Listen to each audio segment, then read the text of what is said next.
I was gonna watch this. Like, this apparently, like, people got really mad about this and they had to do an update video. I wanted to watch this. They apologize. I want to watch it afterwards. Alrighty. Isn't that the Mona Lisa?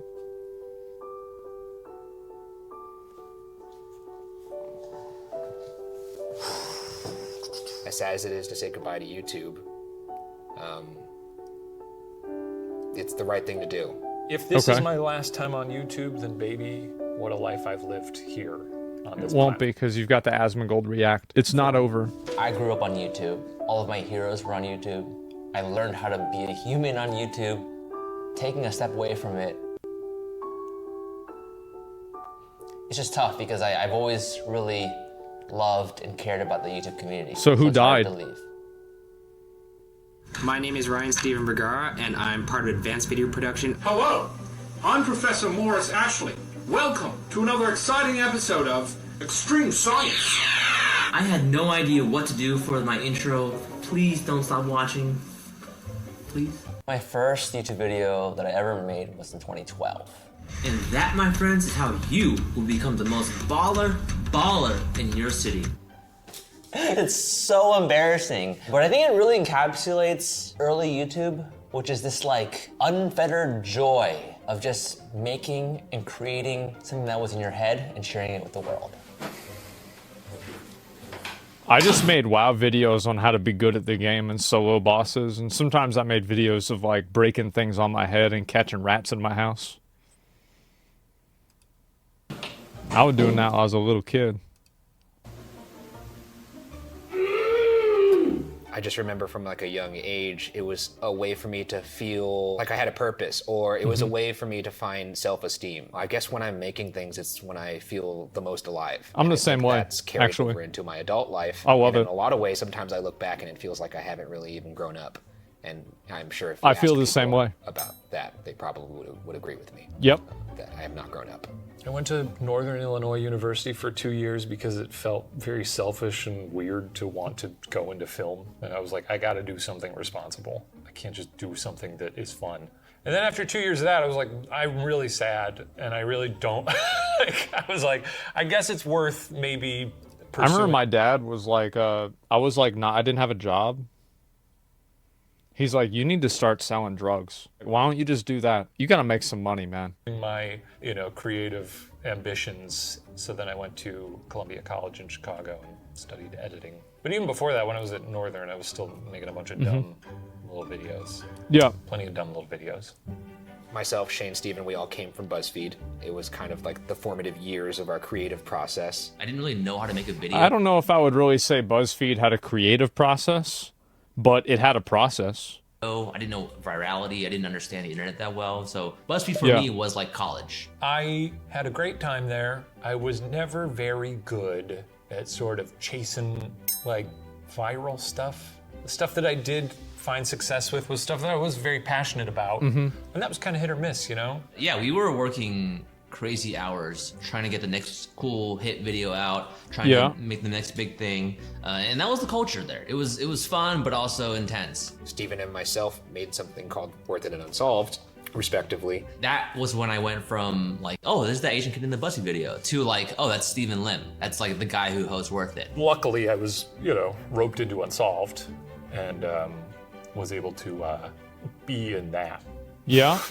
There was a fire in all three of us. We had something to prove. We had a passion for making content and making it to a certain level of quality that would perhaps punch above its weight. And so we figured, okay, if we could make something for BuzzFeed that's $135. perhaps punch above its weight. And so we figured, okay, if we could make Look.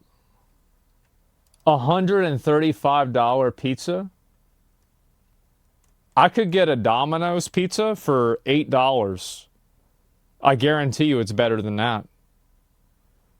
I guarantee you. okay, if we could make promise something you. for BuzzFeed that's like that, why couldn't we not bet And on it'd be ourselves bigger, and then yeah. perhaps do the same thing at our own little shop? When the three of us huddled together around my little kitchen table in my apartment, we kind of wrote down the mission statement of just, we want to make a studio or a platform where we could make unscripted television caliber content on the internet. And to that point, I actually think it's a mistake for a lot of people on YouTube to try to make television content. I think people already have television to see television content, and I think that a lot of people like seeing things that are a little bit low production value or lower that feel more authentic. Like, I know this especially for like things that I've done, like productions and like different videos and streams that I've done. I think that there's like some exceptions. Like, for example, like the Games Expo that we do is like pretty high production, but it's like, you know, supposed to be like a professional event, right? But overall, I think a lot of people actually like seeing the lower quality stuff because it feels more authentic. nobody had quite done that. Full-blown developed shows had not been kind of a thing on YouTube to that point. Especially when we first started Unsolved and Worth It, and we wanted to continue that trend over here at Watcher. I think the philosophy of Watcher is us very earnestly exploring something. Is it The Land Before Time? Without much irony. Granted, we're like when we're doing our ghost hunts, it's a jokey channel, but I think These guys are millennials. This absolutely has irony in it. I guarantee you. underneath it all, there's like a genuine interest in stuff and a passion for exploring, you know, the stuff that we're interested in. Come on. I'm so proud of what we've built here at Watcher. My proudest moments have been being able to hire incredible people. It's like growing our staff from 3 to 6 Wow. to 10 to 20 to 25. I'm proud of the fans and the community that we've fostered. Maybe that's the best part. The tangible effect of it is like you're out in public and people are like, hey, wow, you know, we watched a lot of your content during a tough time and it really helped us. And that's always really That's nice. Especially when we do our like live shows, you notice that it's very fascinating. The audience that we've attracted are also weirdos in the most positive sense. I'm very happy with the progress that we've made over here at Watcher over these past 4.5 years. Okay. But it feels like we are just at the point where we've hit a bit of a ceiling in terms of what YouTube is able to offer. More than Okay, 50% okay. of our business. Because I was wondering, like, I mean, I'm going to be honest, like, this shit was like, I was expecting something like real bad. Okay. Is run by advertising. We are relying on ads to make money, to pay the bills, to run this office, to make beautiful content for all of you guys out there. Unfortunately, over time, the deals that we were getting in 2019, 2020 are looking a lot different than they are today. We're making This is true on an industry level. There are a lot of deals that, like, let's say in 2020, I was getting a higher rate for a lot of things per viewer than I do now. And the reason why, and like actually for like, to be fair, for me personally, that's not really true a whole lot because like I'm very good at getting people to like, you know, play a game if I sponsor it or whatever, or if I play it. But in general, a lot of people, that's the case. And the reason why is that a lot of people don't activate well, which means that they don't really sell well. It sounds crazy, but like a content creator isn't really a salesman. But whenever there are sponsors, they become salesmen. So their sales experience and sales capacity comes into effect. And I think that what a lot of brands have realized, especially in the past 2 years, is that having a lot of people see something doesn't mean that a lot of people will buy it. And a lot of content creators don't do a good job selling products. something for two audiences. That's just how We're it making is. it for the fans, all of you out there, and we're also making it to please the advertisers. It's difficult to make the stuff that we want to make and also then Now, I've got to... appeal to the advertisers as well. It costs a certain amount It costs a certain amount. How much would it cost if you didn't have 26 employees, though? to make content in the way that we do it. We try to put things on the screen that we feel adheres to a certain level of quality that you would find on, say, a Netflix or something like that. But Okay. in doing so, it does cost a certain amount. Like, for example, a Ghost Files episode. First, we have to travel to the location itself. We have to pay the location fee. We have to pay freelance staff that comes to help us shoot that when we're shooting in the studio. We have to pay for the studio to shoot the actual episode in. Then we have to pay for post. Before that, we also have to do the pre-production of the Probably 30, 40,000 for that.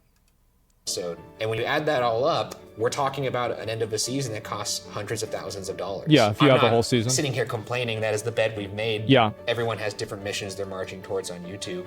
Ours was to make a television show. And, you know, over time, you start to I realize... mean, Rooster Teeth tried to do that and like make their own kind of TV network and like think that they could compete against YouTube themselves.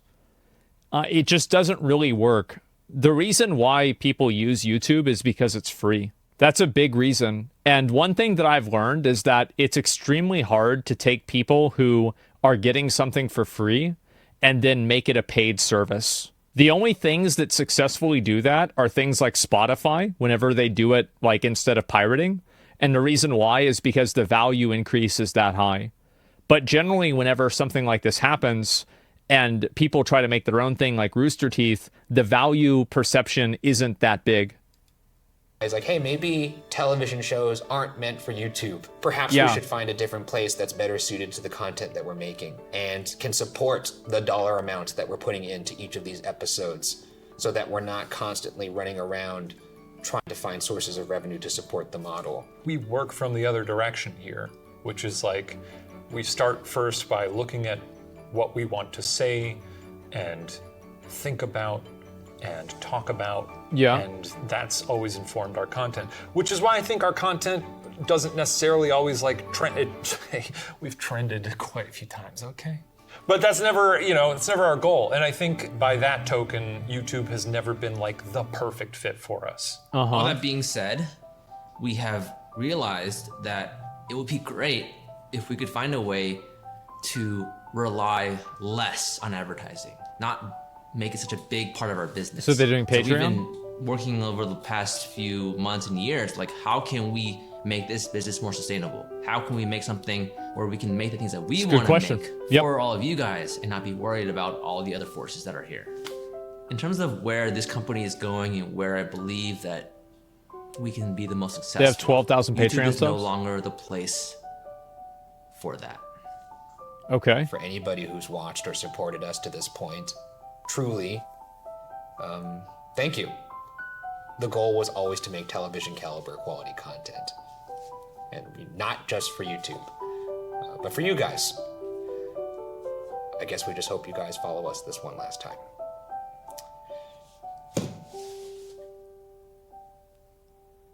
Okay.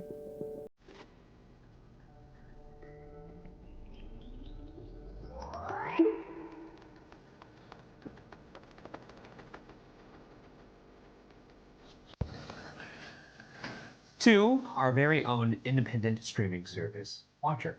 Okay. Watcher is an ad-free independent streaming service dedicated to... This is just what we needed. Another streaming service. Today I woke up this morning and I thought to myself, man, wouldn't it be better if I had another one of those? You guys, the television caliber content that you know and love. But you're probably wondering, how is it going to be different than the YouTube experience? The new streamer, I think, is a place that reflects what our content is. High quality series in season form, beautifully organized, ad-free. It's what we were destined to be. First of all, bigger and better content. Yeah, I'm excited to improve Ghost Files. I'm very happy with how the show has been, produced so far, but... Why don't they just work with a TV network? I feel like that's what they should do. Like, if they want to do this, they should have a TV network pay for it, not make their own streaming service. That seems like the better idea. How are they going to make money? Well, because you have to pay for it, obviously, right? Yeah, like, why not have Netflix or Amazon or even YouTube Red pay for it? The streamer's going to give us an opportunity to really add to it from a format standpoint, but we'll also be able to take bigger swings and go international, like we're going to the UK and we're going to Scotland.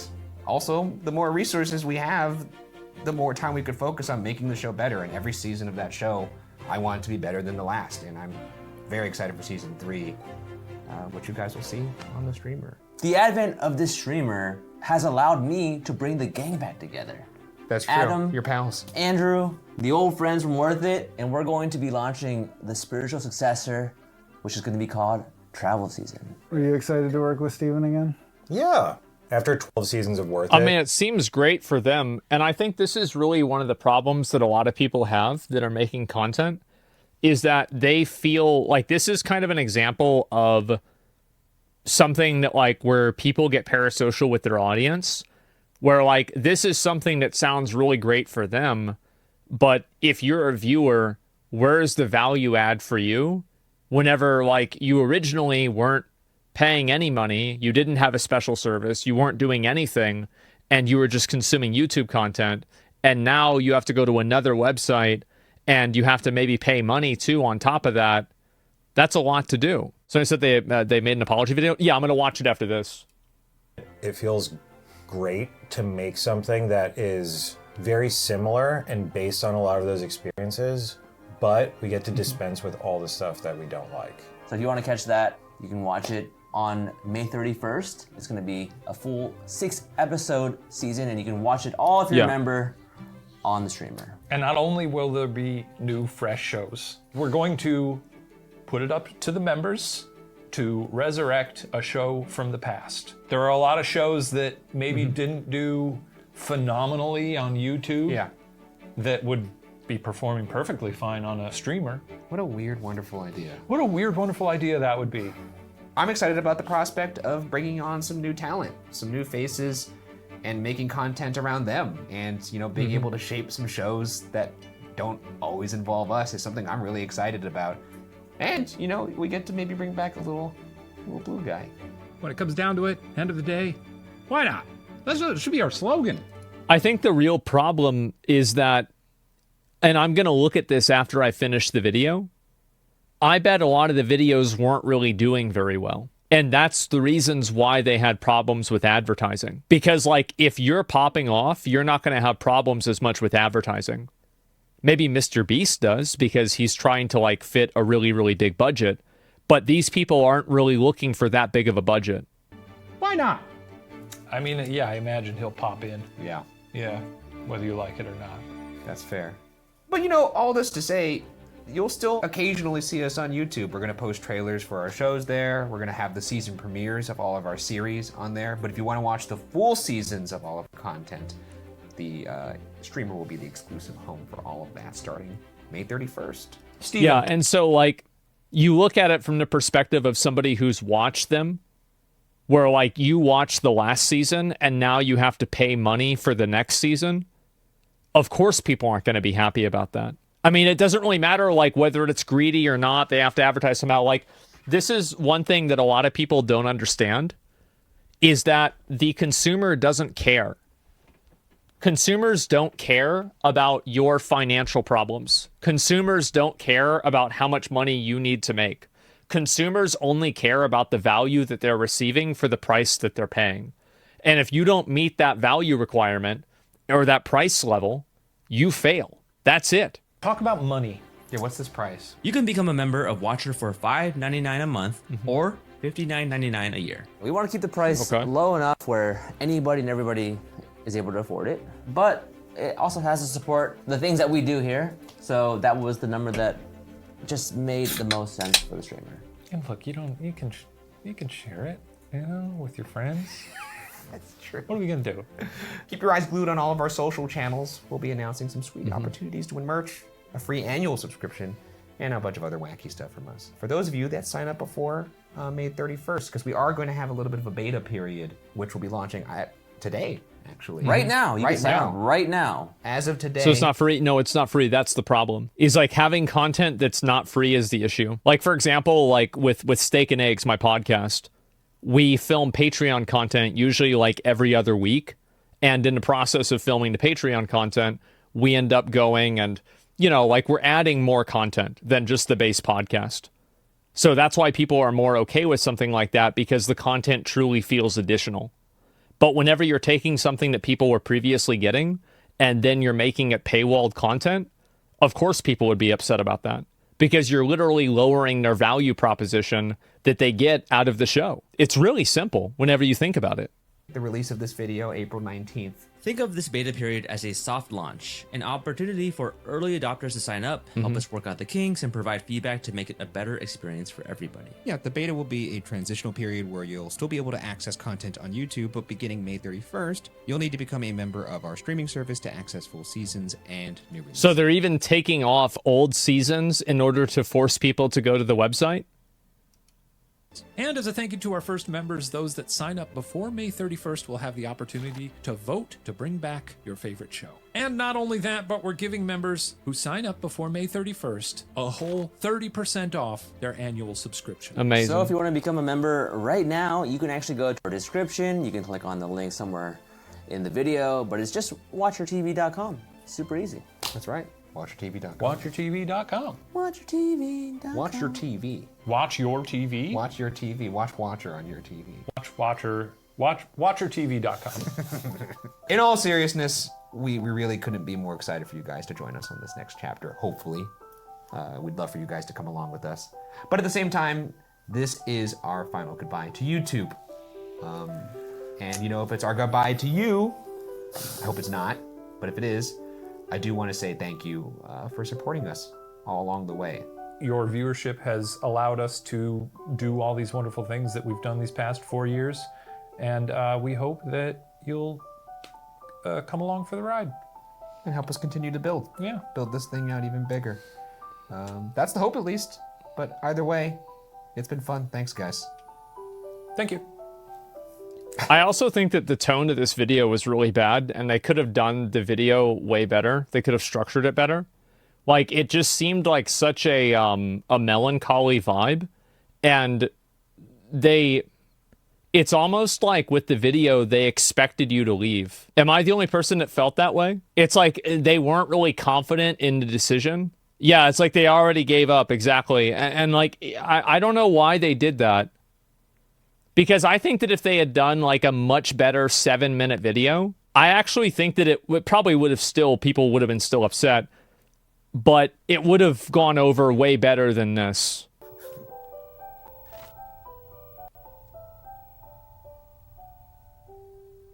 Very cute. Okay. So let's go ahead, before we watch the follow-up video, I'm going to go ahead and look. Okay, so the channel has almost 3 million subscribers right here. And if I look at the videos get about 1 million views. Some of these, you know, a little bit less. These are actually pretty decent overall. Like actually a lot of the more, like these like super recent ones, it really feels like they've actually been doing really well. Because like a lot of these videos down here from 3 months ago, 400K, 600K, 300K, 385K. This is 3.1 million. Some of these are really good. Some of them aren't. Overall, like how many views are you getting a month? Probably not a lot in order to justify the advertising. So what ends up happening is that, like, oh, just a second. Let me go ahead and look and see if there's any other information about this, like shorts, like anything else. So they made an update apology video for this. I mean, the views for this content are not awful, but they're not, I think, high enough to warrant making your own streaming service. Like, for example, Rooster Teeth tried it, and it didn't work. Now, as that guy brought up earlier, the guy in chat, there were a lot of reasons for that. But I think that the brass tacks real reason why it didn't work is because they weren't getting the views anymore. So, like, for example, you know who was doing it the right way? So Primitive Technology is a really popular YouTube channel. And for a while, he was actually working with a TV station to make a total, like a series about his videos. Like an actual television quality series about his videos. So I think that if these guys really want to do this, what they should have done is they should have worked with a TV studio, a publisher, or something like that, and then have the publisher put the money in. So people are very, very unhappy about this. They did a response video. I don't know what this is going to be. It came out today. I don't know what they said. Hey everyone, last Friday we announced that we're leaving YouTube and launching our new streaming platform. Yep. We messed up. A lot of you spoke out with extremely valid comments and concerns, and we want to take the time now to address those. Okay. We've been reading the things you've been saying. I feel like, okay, this is a 3-minute video. All right, that's not too bad. I thought it was 7. And we're sorry for the way we handled this, as well as the way we communicated it. We understand where you're coming from, and we're making immediate changes. First, we want to affirm that you are the reason why we've been able to do anything at this company. You helped us every step of the way when we left BuzzFeed to start Watcher at the top of the pandemic in 2020. You've supported us in so many ways by watching our content, attending our live shows, buying our merch, becoming members of our Patreon, and giving words of encouragement over the years. And we are incredibly grateful for your support. We're sorry for how we originally delivered our goodbye message to YouTube. It was insensitive. We didn't properly express how much we appreciate all of you. And we did a really I think it really it's the fact that people don't want to pay for another streaming service. I think that's the problem. It's the money. And also it's like another website you have to think about. bad job of explaining the reasoning behind this transition. We also want to deeply apologize for our ignorance around the impact of the cost. We regret stating and implying that it's a price that anybody can afford, and we fully acknowledge that it is not. We didn't take the proper consideration for how this cost would affect you, and hope you know that we are taking this as a serious learning experience. With that in mind, we're making some changes to ensure that there's a way for let's our see what they're gonna community be. to continue watching our content for free. If you want to watch our shows early and ad-free, you can catch them on the Watcher platform a month earlier. After that, you'll be able to watch our shows on YouTube for free. For those that have already subscribed to the platform, we are so grateful for your support. There's a lot of people that do this. Like, for example, I think CoffeeZilla does this with Patreon, and they release videos early. That's pretty fine. Like, a month early is a really big difference, and maybe that's too big of a difference, but with big shows like this, whether it comes out this month or next month, I think people will watch it if the content is good enough. But if this change has you rethinking your membership, we will issue a full refund. And all past episodes and series will remain available on YouTube. As for the Great. question of why we decided to launch our own platform, when we started Watcher in 2020, Money? we wanted to create shows that we were proud of, that we had ownership over, and that would provide you the caliber of content that we felt you deserved. Okay. However, we were finding it harder and harder to stay relevant to advertisers and the constantly changing YouTube landscape. We faced some incredibly challenging decisions. And this is another problem and a big struggle that a lot of people in business have, is that they view their struggles as a business owner as something that they are going to pass on to the customer. The truth is that the economy is harder now. And, you know, where like basically you were on like, you know, easy mode before, now you're on medium mode. Maybe not hard mode, you know, we're not in a recession, a super recession like 2007 or something like that. But, you know, we're on medium mode. It's harder. It's harder. And that's just the way it is. But the moment that you put that responsibility on the audience is the moment that you lose your audience. We didn't want to compromise our content to ensure they met advertising requirements. And we definitely did not want to lay people off that have brought Watcher to life behind the scenes. And we didn't want to But that's the thing, right? Is like the viewer is not responsible for you keeping people that you irresponsibly hired on life support at the company. That like the moment that you you put that cost onto the audience, well, what the fuck? Watcher to a close, which would have happened if we stayed solely on YouTube. That's why we decided to launch the platform, so that we as a company could continue, we could pay our staff fairly, and not only continue to make great content for you, but expand with new shows, new voices, all ad-free. And now with the addition of accessible options, this is like, you guys might not really know this, but I actually understand the struggle probably almost better than anybody. Like, I own an org. And you guys remember, like, all of the press releases about 100 Thieves, like a lot of these other orgs, like TSM, they had to drop a lot of people. And we've had to drop, like, a few people, of course, right? Just over the course of, like, changing business. But we've never had to do, like, a massive, like, Rapture-level layoff. Because, like, it's something that I take a lot of pride in that. That, like, that's not something that we've ever tried to do or we've ever needed to do.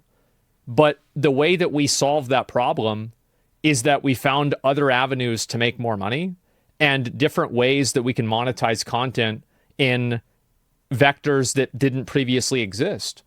And in some cases, we invented those vectors. And so, again, none of those things actually change the content. And that's what really hurts, is whenever you change the content in order to make it adhere to whatever your profit structure is.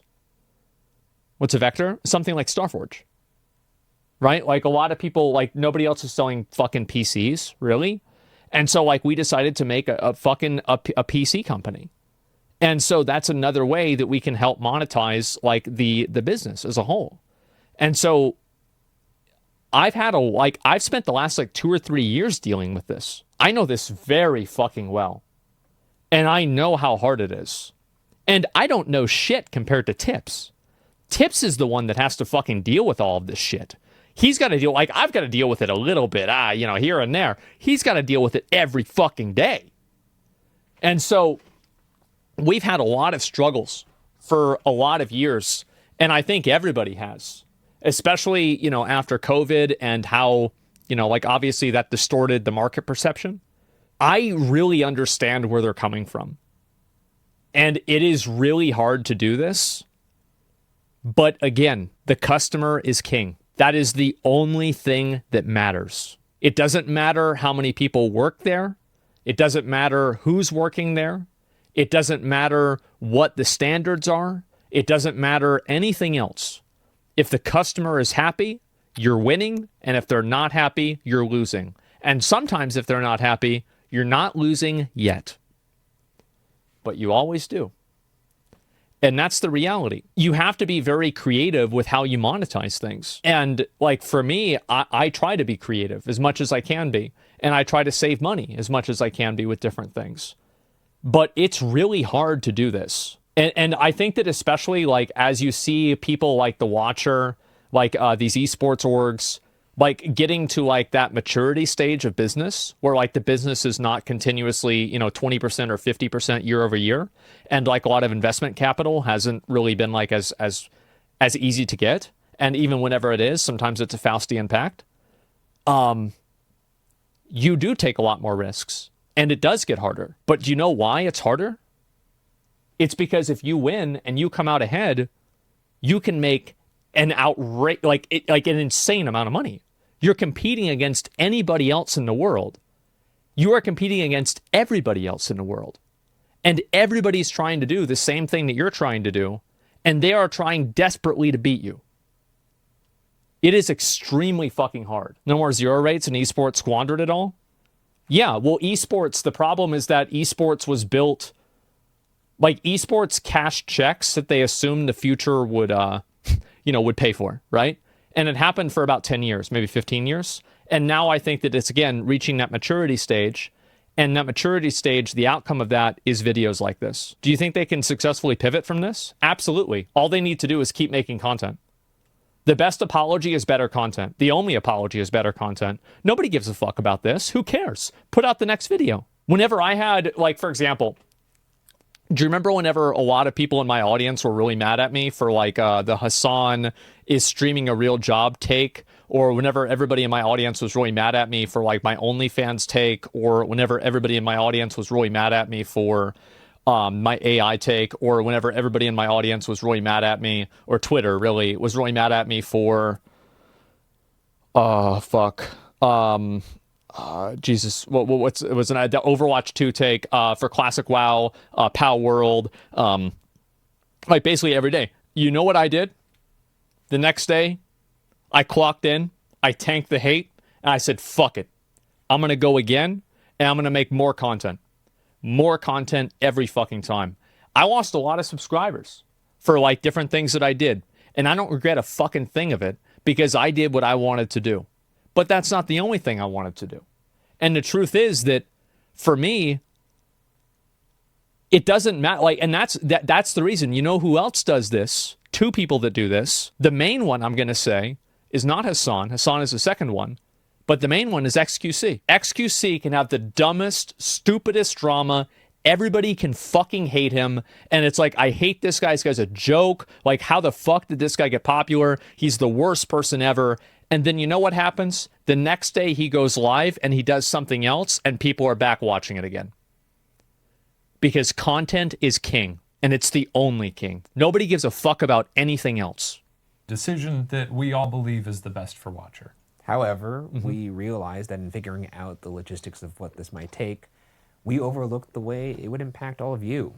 We hope you'll be patient with us through these mistakes and we remain incredibly sorry that they were made in the first place. We also want to directly address our Patreon community, who have played such a key role in supporting us from the very beginning. All current Patreon members will receive a free subscription code to the platform. If you already purchased a subscription, please contact us and we will issue you a full refund. We look forward to continuing to make shows and introducing all the incredible things that we've got planned for the platform alongside YouTube. And in the meantime, we are forever grateful to all of the people who make up our community. And we hope that you consider joining us in this next chapter of our journey, whether that's on YouTube or on the platform. Thank you. Thank you. Thanks, everybody. Yeah, and I think if they had put out this video and they had just said that everything's coming out earlier on a streaming platform, it probably wouldn't have been very popular at all. Like, the streaming platform wouldn't have been. But I think, actually, to be fair, it probably wouldn't have been popular no matter what. But the way that this was communicated was really, I think, kind of bad. And also, it just alienates a lot of people. The video is bad, but the plan of 1 month earlier release is much better. Yeah, exactly. Fivehead, they planned the whole thing. No, I don't think this is ever going to be something that's good for them.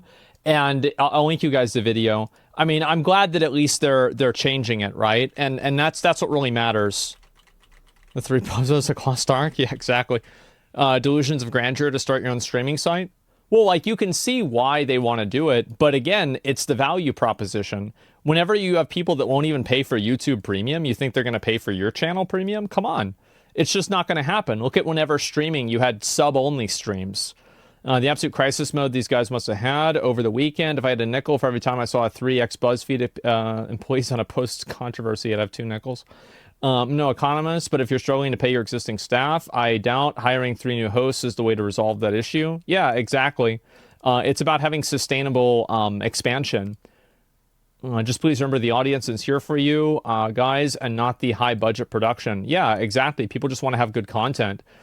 One day my feed will just be men saying sorry on sofas. Oh, God. Hire a CFO for the love of all things? That's really probably the case. Yeah, they're really mismanaging their money, and they're probably spending too much money on certain things. Second video was better. I really have no idea what they really do as a new viewer. Well, I'm just like, I think the reason why it's good to see this is that I feel like this is kind of a microcosm of, what do you call it? Of like, I think people like kind of rejecting streaming services as a whole, because again, it's not paying $6, it's paying $6 for the 9th time. Like, now you've got to pay again for like another thing. And I think, again, people are just getting squeezed too much with this kind of stuff. If you're a strategist, what the fuck is this? The first video is such a flippant attitude. Well, the first video was really bad in like 10 different ways. Like, let's be honest. But this one, as I said, is, it's a bit better. And I think that they addressed a lot of the concerns that people had. But the truth is that whenever you're doing something and you're making content, if you can't make money with the content, you can't blame that on the audience, and you can't expect the audience to make up for your mistakes. Because ultimately it's up to you to deliver the content, and it's only up to the audience to watch the content. So if you make it to where like they can't watch the content in a way that they find valuable, then they're not going to do it. That's it. A lot of people and a lot of streamers especially, and YouTubers, really it's the same thing, put a lot of value in like their own existence and their own content, because they're always getting people telling them, oh, your content saved my life. Oh, I watched your content whenever I was depressed and it made me happy again. Or, oh, I've been watching you for so long. And so people get this like, delusion of grandeur to an extent that they're anything more than disposable. But the truth is that for the vast majority of people, like I'd say 90% of people, if one content creator disappeared, everybody else would just go and watch somebody else. That's it. It's just entertainment. And I don't think that also that's a bad thing. It's the same as like if you don't watch that streamer the next day, it's okay because somebody else will watch them instead. And like this intense kind of emotional blackmail that people have and they put on viewers or viewers put on streamers in order to do things is very unhealthy. And I think, again, if your business model isn't working, that's nobody else's fault except for your own. And the moment that you put the fault on the audience is the moment that you don't have an audience. I don't know. That's what I think. No, you're pretty much irreplaceable. For some people I am, but for a lot of people I'm not. And that's really the point. And I think that also That's not always a bad thing. That's a healthy thing to think. And I don't really, like, I try so much to I really do my best to look at things from the most realistic perspective as I can, right? Like what's honest, what's actually happening, rather than like what I want to happen or what should happen. And I think that that's really where we're at. You're a real entertainer? I do. I really try my best to entertain people. Actually, not really. I mean, a lot of times, like, my streams have been super late. It's been fucked up. There's been like 10 different things wrong with my streams recently. But, yes, I do try to entertain people in general, right? I feel like everybody's replaceable, but some people are harder to replace. Yeah, but $6 makes it easier, doesn't it? So, yeah, you consider yourself a small business owner? I guess I am. Like, I don't really consider myself that, but I guess, yeah, sure. But yeah, I mean, I've had a lot of these struggles myself, and you know, financial viability is it's going to keep getting harder too, by the way. Like for them doing their shows, I think they should rethink probably how they do some of those more expensive shows. Because I do think that they're probably overspending on the shows. Because like, let's say they have 12,000, people said they had 12,000 Patreon members. What's their cheapest Patreon tier? Let's do some math.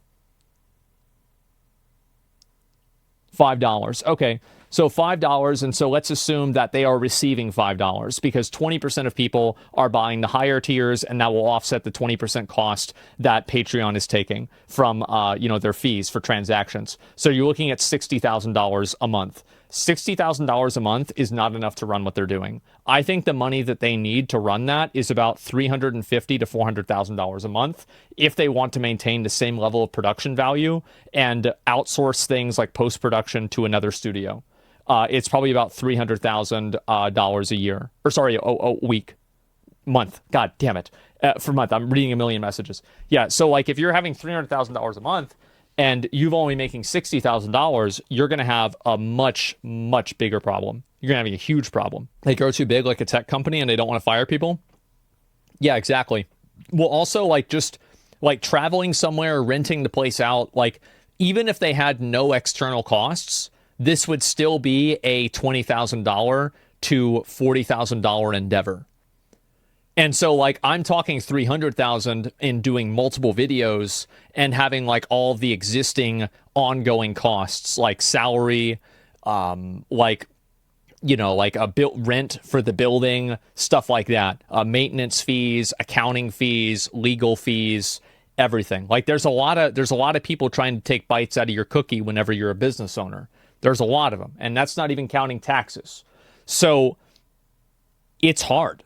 And I don't think that they're probably making enough money in order to maintain the same quality of content. How do you solve that problem? They can solve that problem through 30 different ways. But the truth is that you have to be creative. And if you're not creative, you just lose. Got to pay someone unless you're a one-man army. That's pretty much impossible in this time. No, it's not impossible. There's a lot of people that are one-man armies. Like, for me, I have my editors and I have me. That's it. That's it. I don't have a manager. I have an agent that helps me get like brand deals, and that's all. It's just me. Says you're bad with charging permit fees for things like that, like installing internet. Yeah, exactly. I'm a small content creator making $50,000 a month, paying 3 contractors 12 to 15K a month. Yeah, I mean, like if you're making 50, like, and that's the problem, right? Is like people say, oh, you're making 50K a month. That's a lot of money. But like if you're paying people out, like I have a friend, this is like a IRL, like a normie friend, who like has a data analysis company, and like he was telling me, he's like, yeah, if we make $1 million, we just paid rent. Great. Like we're not even thinking about making a bunch of money yet. Like, okay, great, we finally paid rent. Okay, that's good. So it's like, it seems like, oh, you made $1 million. Oh my God, right? But like if you're paying out, you know, $100,000 salaries to people, and you know you need to in that industry. It's a lot of money. It's a lot of fucking money. That's how YouTube channels die out. They push their money problems to their fans to pick up their slack. Yep. You can't do that, man. I help my brother budgeting for his dental offices. His break even is about $1 million a month. Yeah. Like, and like you think about how many things that you need for like a dental office, and $1 million a month seems like they're operating on a really tight ship, to be honest with you. So yeah, I mean, I think that again, a lot of people like, most people don't really know about this kind of stuff because it's like they're not really starting their own business. They have no intention of doing that. They're younger, or they don't really have a lot of experience in it, or they just don't care. So like there's a lot of things that people don't really understand or know. But I will tell you, it is extremely difficult, and there are challenges and struggles that are kind of almost unforeseen that will happen. But at the end of the day, do you know who cares about that? This as a serious. I'll show you who cares about that. These guys care about that. Do you care about that? No. Do I care about that? No. That's their problem, not mine. That's it. That's the bottom line.